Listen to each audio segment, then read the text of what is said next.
You're watching Pyro Media Network.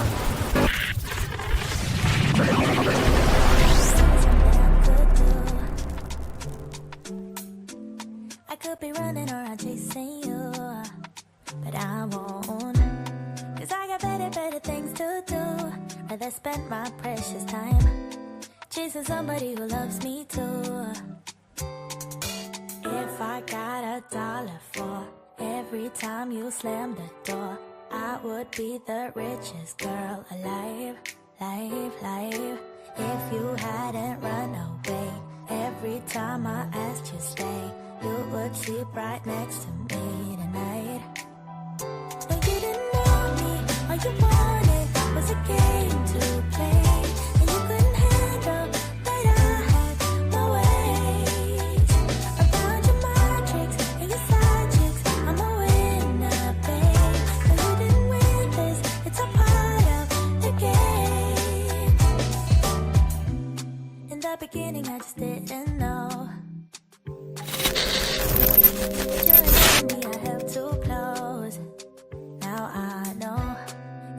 Thank you for tuning in. If this is your first time joining us, welcome. We hope your experience is fruitful. Please feel free to visit our website to find out how you can join our growing family. While we are loading your experience, please do us a quick favor and hit that like button from whichever platform you're watching or listening on. Also, share so others may enjoy as well. And we hope you would consider hitting that subscribe or follow button so you can check out more of our amazing content. All right, let's start the show.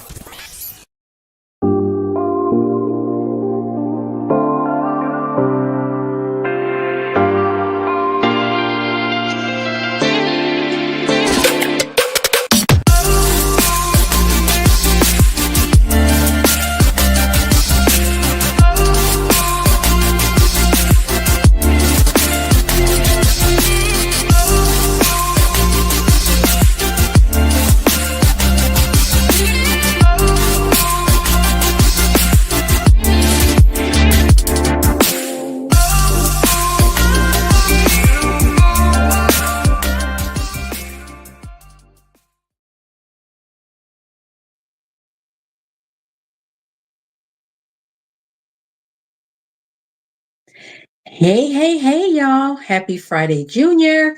It is Dr. Nicole D. Vick of Nicole D. Vick Live. I'm so happy to be back here with you all. You know, it was Christmas and holidays, so took a little breaky, took a little, moment to regroup, to rest and to restore and all that.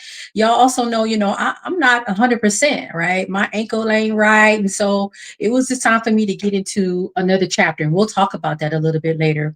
And so, I usually come on here and I'm hype and I'm, yeah.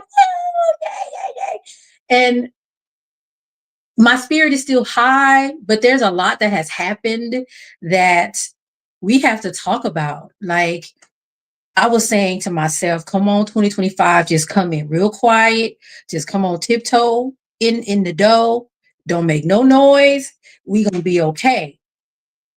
But 2025, bust the door open, swinging and fighting, flipping tables, and just causing all kind of chaos. And we're going to talk about that. So I'm glad you're here, first and foremost. I'm always so happy to see all of you and have all of you come in and listen and watch. Thank you. First, I want to start off with a quick update about me. So y'all know I broke my ankle in June. We're not going to go through that whole story again. We're not going to do that. June, ankle was broken. Surgery September 20th, because it was right before my birthday. And then now I have entered a new chapter. And I was talking to my good friend, John. John has been a support. He has been a driver. He has been everything for me since I broke my ankle. And I said, we got to stop and savor this moment, because we literally were back in July, August, what is going on? Why is this taking so long? And now we're here. So all that to say, my doctor has said to me, your ankle is healed. The bones are back where they're supposed to be. We in a good space. And he had wanted to see me right before Christmas. And then he said, I want you to start physical therapy in January. And so I'm at the appointment with my doctor, and John is there. And John was like, no, He said, I'm going to push back. I need her to start therapy sooner. And all that to say, make sure you have advocates in the spaces that you're in, especially when it comes to healthcare, because sometimes they will think of things or advocate for you in a way that you didn't even know. It didn't even occur to me to ask that at all. It didn't. And he was like, no, I'm going to push back. And so it was funny because I'm sitting here, John is over here, and the doctor's over here. They talking over me. And the doctor said, you know what? You're right. Let me go ahead and get that settled and get that set for her now. And so I started my physical therapy at the end of December instead of in January. Most of the focus has been on me regaining my flexibility. So if you can imagine, I have spent almost 6 months with no weight on my right side at all, right? I can't stand on it, anything. And it's been in a boot, which has kind of kept it like, a certain way. And so the physical therapist is like, all right, so this is my foot, where's the camera? It's like, we need you to start doing this with your ankle. And at first I'm like, I'm thinking I'm doing it. And it's like that. And I'm like, she's like, no, a little harder. And I'm like, oh. So stuff like this. She has me put my foot down and do like that. Slide it back and forth on the floor. And it is not easy. It hurts. And whatnot. And I think the other part of it that I knew was coming, but it's a thing when you experience it, is this idea of now I have to trust my ankle now, right? I trusted my ankle for my entire life, right? From the day I was born until the day I broke it, right? And then they said, don't touch it. Don't step on it. No. And now it's like, okay, step on it. And I'm like, is it gonna break again? So it's like I have to actually get reacquainted with my own body. I said to someone today, it's like my ankle or my foot was not a part of me anymore. And I had to learn to say, okay, you're back now. Like, hi foot, like come back. Cause it didn't even look right. It was looking crazy for a long time. And so now to me, it's starting to look like itself again. And it's like, welcome back foot, right? So it's just like this whole mental aspect of a lot of different things. And I'll give you one more example and then we'll move on. I had the hardest time going upstairs. Like I could kind of get myself going down because you kind of just hop downstairs. But going up was hard because there's a certain level of weight that you have to put on your quote unquote bad leg to allow for your good leg to go upstairs. And I was just, I can't do it. But I can go upstairs and it's like, it takes me a while, but I'm like, wow, I couldn't do this before. I would have to hop up the stairs and all my friends are like, girl, that is scary to see you hop because I'm not light. Y'all can tell I'm not no lightweight. I'm like, I'm actually close to 300 pounds. I'll say it like, so my one left leg was like, baby, we can't do this no more. And I don't know if the producer got a chance to get the footage of me walking with my walker, but if it's available, if you want to show me walking. And so this is me last week, and I'm actually a lot better walking now because you kind of see me kind of do that little stomp. It's like I'm stomping with my good foot. As I'm trying to get myself together, but definitely have gotten a lot better, a lot more confident. Today I said, let me go in the kitchen with this walker and cook my lunch. And I almost did it. I had to sit down after a while because I got tired, but just me being able to do that and stand in the kitchen is huge. So all that to say, grateful for the journey. I wish it hadn't happened. Y'all don't break your ankle if you can. Just don't. Just to sit down. Don't do that. Just be careful. But I'm glad that this chapter has finally we're at the space where before I wasn't at all, where I was crying because I'm like, these doctors are literally finna leave me here with my ankle like this. Like, they keep telling me, oh, I can't help you. Like, what's going on? So to be at this space after being told, yeah, your injury's old. If they do fix it, you're going to have a long road to recovery. It's going to be terrible. And actually to be in a space where I'm standing upright and can actually move is huge. So just wanted to give that update to y'all. I'll keep y'all posted. There will be a day where this walker will be not here and I'll be happy. When the wheelchair will be gone, I will be happy. But until then, I'm taking my time. Okay. All right. So that's probably the best news for right now. But we had like I said, 2025. I'm like, please come in quietly. It was like, no, we gonna set the whole LA on fire. No, we no. And it's like, what is happening here? And so as you all know, if you don't know, I'll share. Around January 15th, LA County, multiple wildfires. We even almost had one in near my community for a minute. And I don't know, I guess they put it out or they dealt with it, but it was like, what is going on? Now I know it was a convergence of factors, right? We had a lot of wind.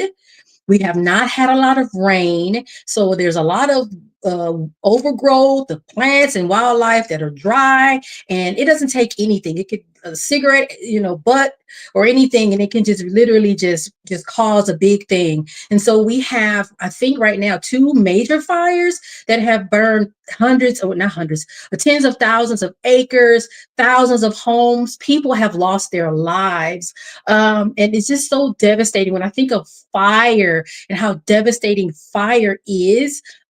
It's just like, oh my gosh, entire communities, entire neighborhoods, people's livelihoods literally gone. So there's two, right? The Palisades fire, which is on the west side of LA County. When I think of Palisades, I think it's like close to UCLA, not too far from the Getty Center, over that way, west of the 405, right? Between the 405 and Pacific Coast Highway. Lots of damage there. And, there's been a lot of media coverage in that community. There's a lot of celebrities that live in Palisades, and folks that, that many would consider wealthy or well-to-do. And so a lot of people are really curious, oh my gosh, who's lost their home? What businesses have burned? And it's devastating. And then there's the Eaton fire, primarily affecting Eaton Canyon. Again, homes, families, communities, been utterly destroyed. I would say, I would be surprised if there was anyone in LA County that didn't know someone who has been impacted, right? I work in a very large organization. I know of at least two people in my immediate sort of work sphere, actually three, that have lost their homes or have been evacuated. And it's just a devastating thing to hear. You all know that for many people in general, your home is your greatest source of wealth if you own your home. But even if you rent your home, that's where you lay your head. That's where you feel safe. Home provides physical safety, right? There's a door, there's windows, there's a roof.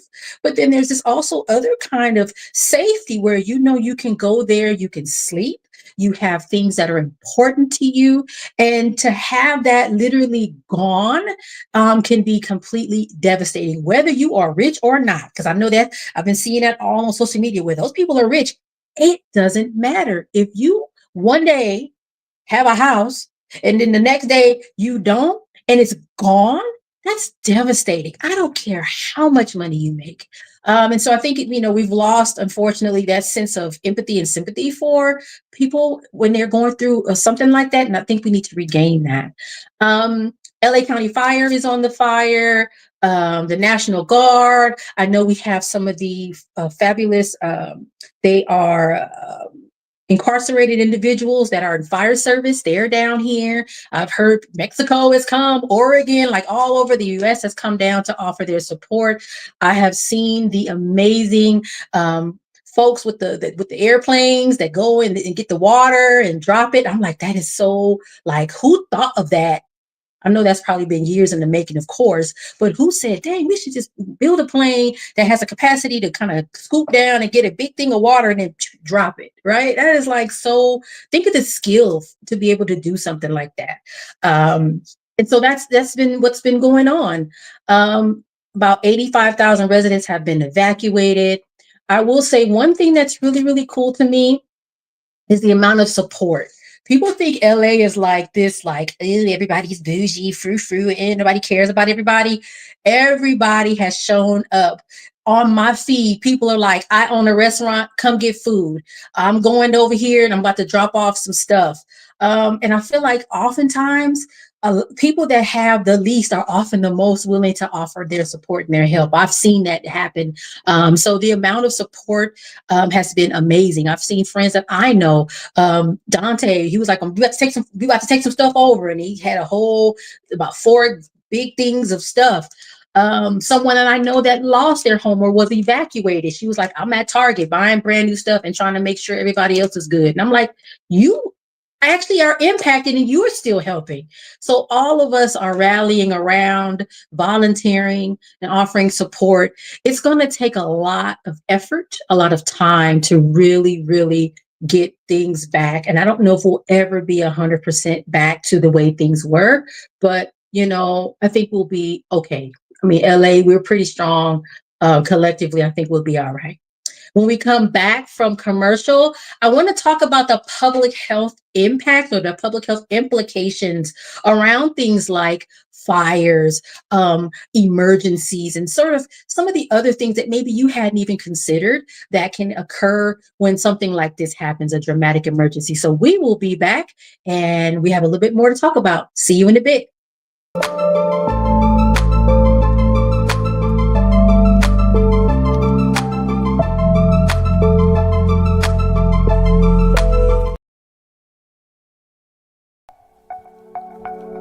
Are you ready for enlightening conversations that transcend boundaries?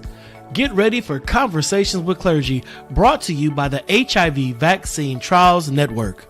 In partnership with the world's largest publicly funded international collaboration, the HVTN is dedicated to evaluating vaccines to prevent HIV and COVID-19.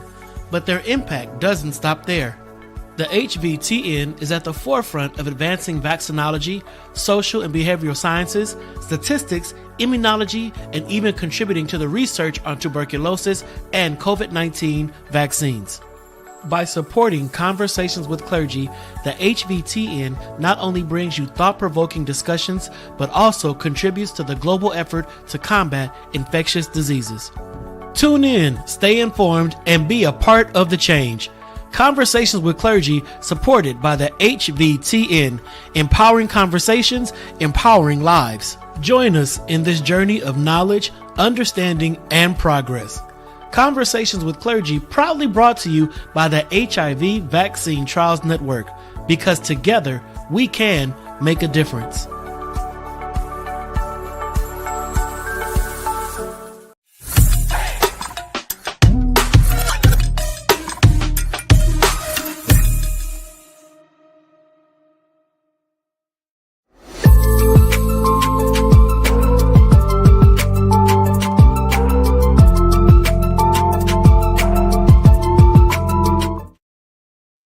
And we are back talking about a really, really important topic. We're talking about these fires here in LA County. One of the other things that I forgot to make note of, but I want to talk about, is the politics around these kinds of emergencies. If you've been paying attention, the minute this whole thing happened, everybody wants to start pointing fingers at whose fault it is. Oh, Mayor Karen Bass. And I'm like, since when is Mayor Karen Bass, when is she in charge of an unincorporated LA County community like Altadena? When was she in charge of that? Like, so why is this sort of, negativity and blame game placed on this one person when a lot of the fires are not in LA City proper? Not a lot of the fires, at least I know for sure one of them is not in LA City proper at all. The fire department, the county fire department, and then all the other fire experts are like, there was no way in the world we would have been prepared for a fire or fires of the magnitude that we have seen. So I just want to put that out there because, again, a lot of times politics gets in the way of everything. And then so now people are worried about whose fault it is, as opposed to, well, how do we make sure, A, that this doesn't happen again? And that we get, the support that the folks that are on the ground need in the moment. So I just want to make that clear too, because I'm like, why nobody talking about the county board of supervisors or I mean, the fire chief? I'm sure people are probably all up on the fire chief and stuff, but I'm like, it's not, why are they coming at her like that so hard? When I guess to me, because I understand county government and cities and how sort of the landscape works, I'm like, that's not all on her. Like, did she start the fire? I don't understand. So I just want to put that out there. And sometimes that politics and that conversation and that back and forth can actually be a distraction. Like, listen, this is serious and we need all the help we can get. Let's stop pointing fingers, because some of the people that's pointing fingers, you could write a check and fix all of this in 5 minutes. But instead you want to point fingers. That's all I'm gonna say about that. I'm gonna leave that alone. So I want to focus on the Eaton fire because there's a really, really important sort of nuance to that fire that I don't know if a lot of people are aware of. And so I pulled up an article from Pasadena Star News, and I'm kind of going to browse through it. And then as I talk through it, intersect some important public health concepts, right? You remember, I'm the social justice public health girl. So everything that I experience, see, witness, I see through that public health lens, okay? And so, there are two communities in this Eaton fire, Pasadena and Altadena. There's a rich history of Black culture, specifically in Altadena, which is, once again, unincorporated community in the San Gabriel Valley. It is not in the city of Los Angeles. The sheriff goes there. So depending on who comes to your house, if you call the police or the fire department, that kind of tells you where you are. If you call the police and the LAPD comes, you live in the city. If you call the police and the sheriff show up, you live in unincorporated LA County. Okay. Many homes go back generations. So we're talking about generational wealth. We're talking about great-great-grandma and grandpa bought this house and has passed this house down. Okay, from decades and decades, from parent to child to grandchild, all the way down. Altadena was one of the few places where Black residents could afford to buy houses, especially in the decades after segregation. I know, well, maybe you all don't know about redlining, where or restrictive covenants, where, hey, you can't live in this neighborhood. You have to stay over here. If you are Black or other culture, you can only stay here. I see you, speak, sis. I'm trying to tell the truth. And so you couldn't really, move around a lot. And so if you were allowed to live in, let's say, for example, Compton, people say, oh, Compton is Black. Compton's Black. Was Compton always Black? No. There was a point in time in the history of this county where if you were Black, you could not live in Compton. Okay. So there were certain pockets of neighborhoods where we could not exist as Black people. Altadena was one of those spaces where we were allowed to buy land or a house. Same thing in Compton. At some point, the west side of South LA was not open to us. I live off of Crenshaw. We couldn't live over here when my great-grandparents were young, right? So the fire has brought a new reality to the residents that are in that community. So what does it mean to own a house that your great-great-grandparents bought and now it's gone? Right. So they talked to one woman. Her name is Sheila Foster. She said she came to Altadena in 2001. She paid $250,000 for her house in 2001. That's 24 years ago. The cost of buying a home in LA County now is $900,000. She cannot afford the house today. Right. So it's like, I bought this house for $250,000 in 2001 and have lived here for 24 years. I cannot now afford my own neighborhood. That's even true for me. If I was trying to buy my house today, I probably would not qualify for a loan to buy my house at what it's worth today. So the importance of staying in community, staying where you are and allowing that house to appreciate and value and then giving it to your kids cannot be we can't underestimate that. Okay. Housing affordability and economic stability are public health concepts, right? Housing, as I said earlier, oftentimes your biggest asset. Often, if you are able to afford a house, kudos to you, because you probably put a lot of money into it. And the idea is you pay $200,000 for it today, and 30 years from now, it's worth $300,000 or more. And then you are able to do things like, well, my child is college age. Let me take equity out of that house and pay for my child's college graduation or college education so that they are not saddled with debt. And then they can go into the world debt free. Or I'm going to pull some out and I'm going to open up this business that I've always wanted to do. So having the ability to use the equity in your home gives you a sense of economic stability that sets you up for what we call middle class, right? And that, again, are public health concepts, because when you have economic stability, you can make better choices about a lot of things. You can choose where to live. You probably have a job that has health care and paid time off. You probably can afford daycare for your kids and all these other things that have huge impacts on the health of you and your community. About 18% of Altadena's residents and approximately 7% of Pasadena's residents are Black. This talks about more than 4,000 structures were lost in the Eaton fire, and there have been all these GoFundMe pages to try to support these families, because, again, like, what am I going to do day to day? I still have to pay a mortgage on a property that is not even here anymore. I have to pay insurance on it still. I still have to pay taxes on it. So how am I supposed to, like, move forward? You know, my insurance policy might have canceled me. I don't know what to do. Miss Foster, who was quoted in the article, said this will displace a lot of Black people. Some of them are elderly. Some were barely holding on before the fire. So then now this has really set them back. Very, very scary. So this article then goes on to talk about that many of Altadena and Pasadena's Black residents came after the civil rights movement of the 60s and 70s. And at that time, schools were forced to integrate. And then there was freeway construction and all these redevelopment conflicts. And the term white flight came into play, where folks were like, ooh, let me get out of here. It's too many of them over there. Let me leave. And they moved to the valley and other parts of the county. And then so we moved in. You know, Black folks said, oh, shoot, let me go buy this house. I can afford it. I work for the government.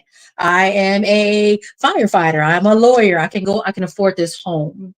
And so let me give you a little contrast. In 1960, Black residents were under 4% of Altadena's population. By 1980, it was up to 43%.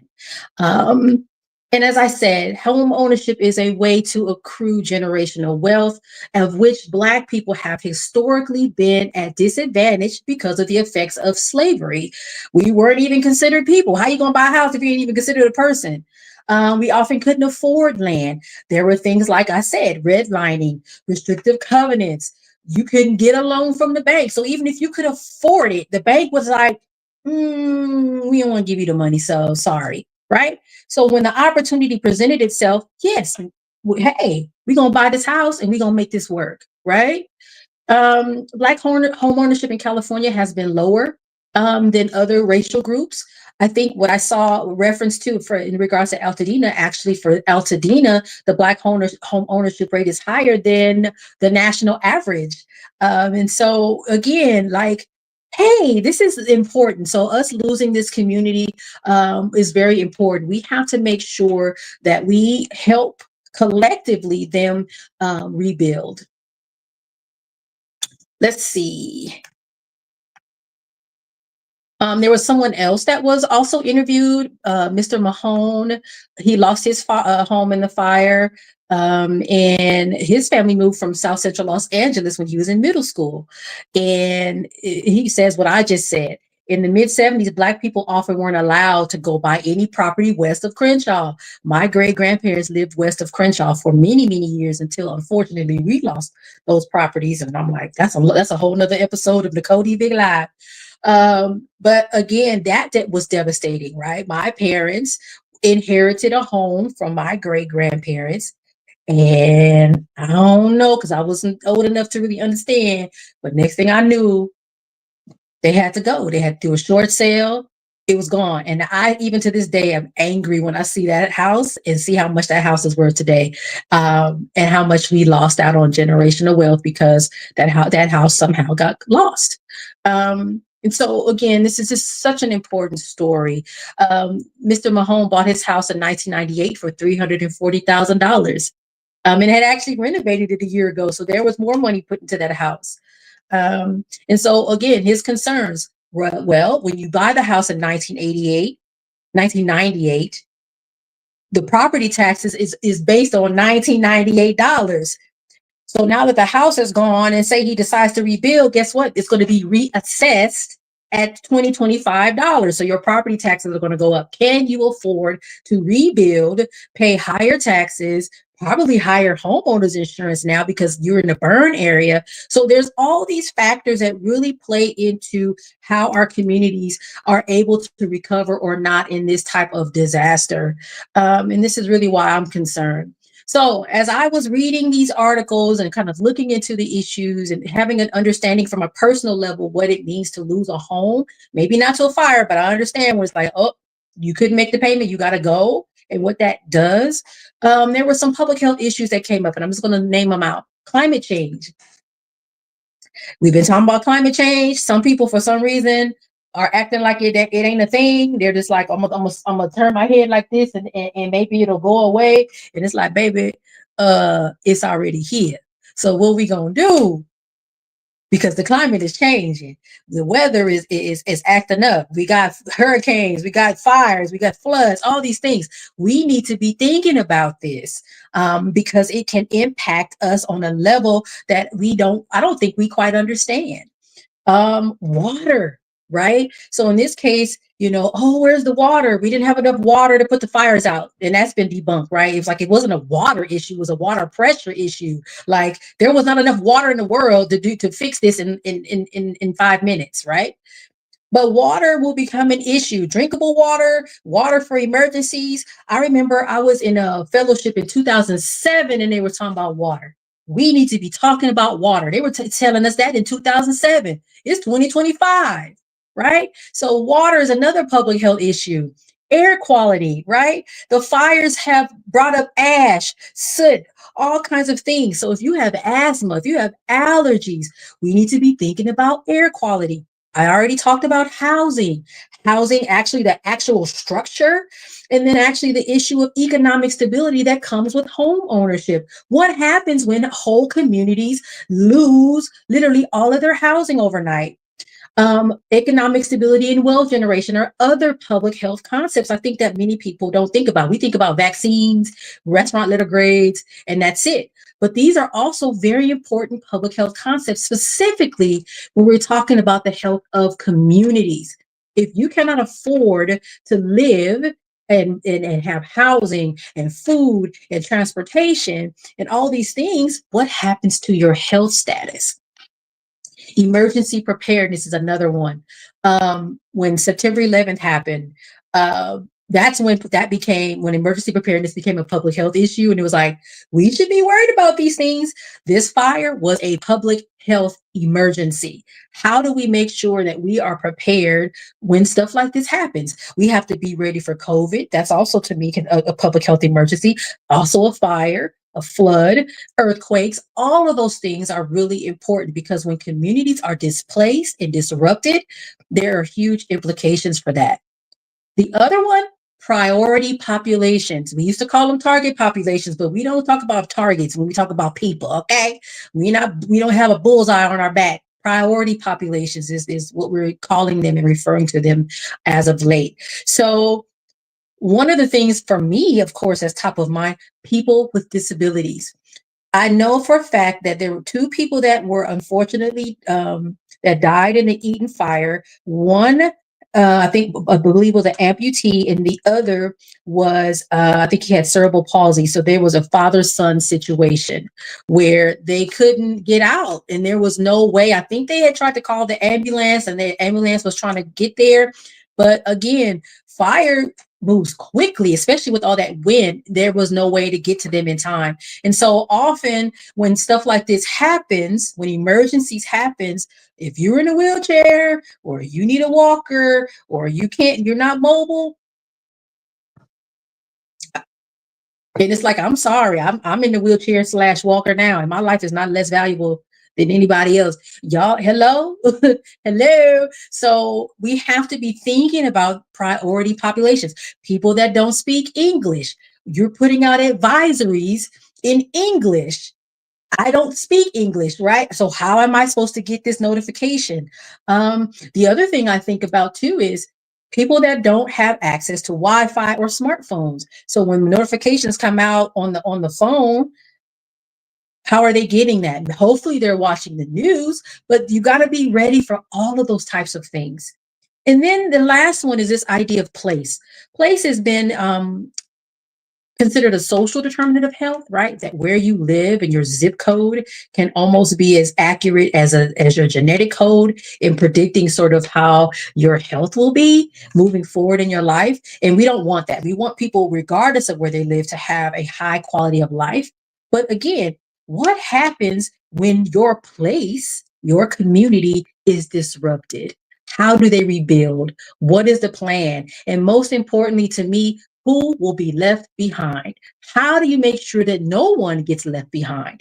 But it's very easy to do, because if you don't have the lived experience, or you don't have the awareness of other people's needs, it's very easy to leave people behind. And the next thing you know, you're looking around and there's folks that don't have. And that are without, and that are suffering or are bearing the burden of whatever decision has been made.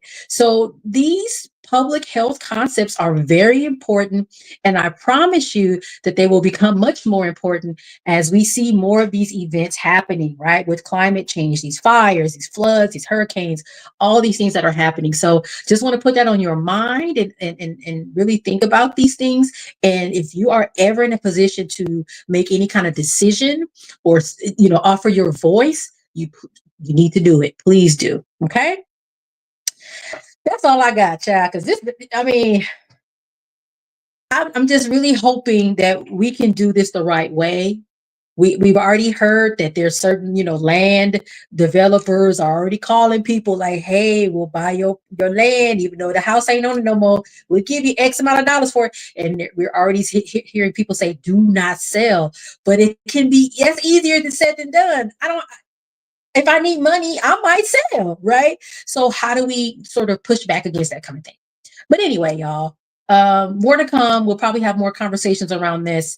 And I just want to go ahead and let you know, American Red Cross, and there's other organizations and entities that are local that are providing support. If you can give, please do. If you can volunteer, please do, because this is going to be a long-term sort of process to get people back to some semblance of normalcy for them. Okay. All right, y'all. That's it for this week. What am I going to say? Oh, visit my website, y'all, www.NicoleDvick.com. There's all sorts of fabulous things there. Podcasts that I've been on, videos, all sorts of things. If you want to hire me to speak or to MC an event, all that's there. My books are there. My latest one, The Triumph in the Trenches, which was an anthology with about 20 other authors, is there. My first book, Pushing Through, is there. My second book, Push Through, is there. All the books are there. I'm thinking about writing another one, y'all. I don't know what it's going to be about. But yes, so check me out. I'm on social media. I'm trying to get back on LinkedIn more so than anything. I don't even go. TikTok might be gone by next time we talk. So I don't know. I am checking out Fanbase. So if you're on Fanbase, look for me. I might, move to that. My little light didn't went off, y'all. I'm in the dark. But yeah, so that's it. Sorry, I guess that was my signal to go because the light said, girl, bye. Y'all, I'll see you next week. Thank you, James, for stepping by. I see your message. Thank you. All right, y'all. I'll see you next week. Bye.